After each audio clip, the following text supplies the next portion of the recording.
What is up, crawler fans, RC enthusiasts, and social media surfers? I'm your boy Josh with MOFO RC, and today we got something a little bit different. We're gonna go inside, we're gonna freaking get on the table, and we're gonna talk about a few things. So come with us, dude. Freaking riptail flip on the table, dude. Let's go. All right, dudes. Y'all got freaking questions. I got freaking answers. Let's do it. So if you are going to leave your rubber band attached in the rear, it's probably a good idea to do this. If not, it sits up here and it gets pulled down. Not a good idea. So I just rotate it back like that. My electronics are loose because I have the version of the cage. I don't know, other than the guys that got painted, I don't know anybody else that got this cage, but it has a lip here that the stuff kind of has to fit around. And so my stuff is loose. So it's no big deal. It's just, it has to be able to fit over and whatever. So all right, just so you can see what the heck I'm talking about here. This is obviously the one that I'm sending out.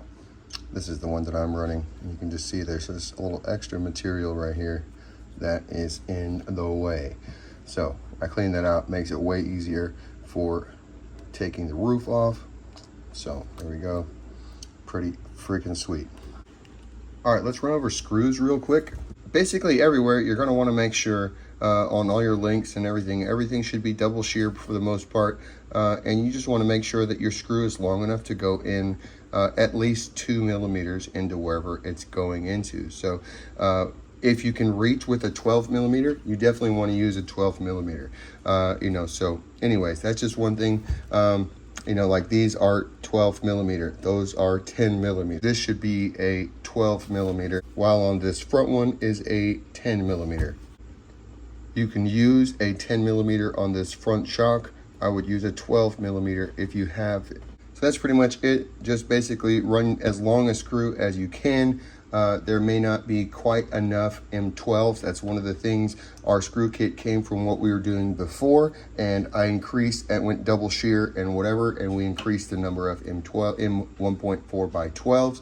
So if you did want to add anything to the kit or the screws that you get, I just buy them by the 100 on Amazon, and you can get them for like $7 or $8. And so, I would just, that's what I would personally recommend. I'm going to send you out a screw kit, but I would recommend grabbing some M1.4 by 12s from Amazon, and you can get those, like I said, usually for like $7 or $8. You can get 100 of them.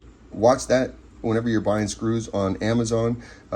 Sometimes they might send you 10 for like $6, and then you get 70 for $8. You're like, wait, how does that make any sense? So you just got to make sure that you're buying the right listing in that. So there you go, dude. That's just a little suggestion on screws. Flip it over. There you go. You can see the bottom for what it is, dude. You can see how beat up we are right here.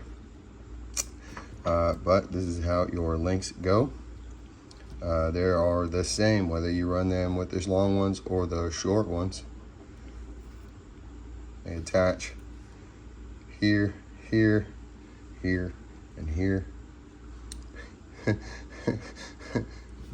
If you are potentially having a little problem, depending on how you get these lined up in here, you definitely want to have space on both sides of your screw, but you could potentially be hitting on the chassis here. That is something that I do probably want to address pretty soon. I may change the shape of the link right there. So I've put them on and it wasn't a problem. I put them on and it was a problem. So if you're having a problem, just check right there. The link may be hitting. That's the upper link onto the chassis. So what I did is just cut the link a little bit, just so that you can see a little bit of daylight and make sure that it doesn't bind, and it works great. Your rear band should go through your screws here. It pulls up, and obviously you saw that it goes to the rear of the cage, and so that's where the band goes. I just grab the band, I stretch it, I put it on here, and then I pull it up through. The front one attaches with the baby bumps that come in your kit with the bands.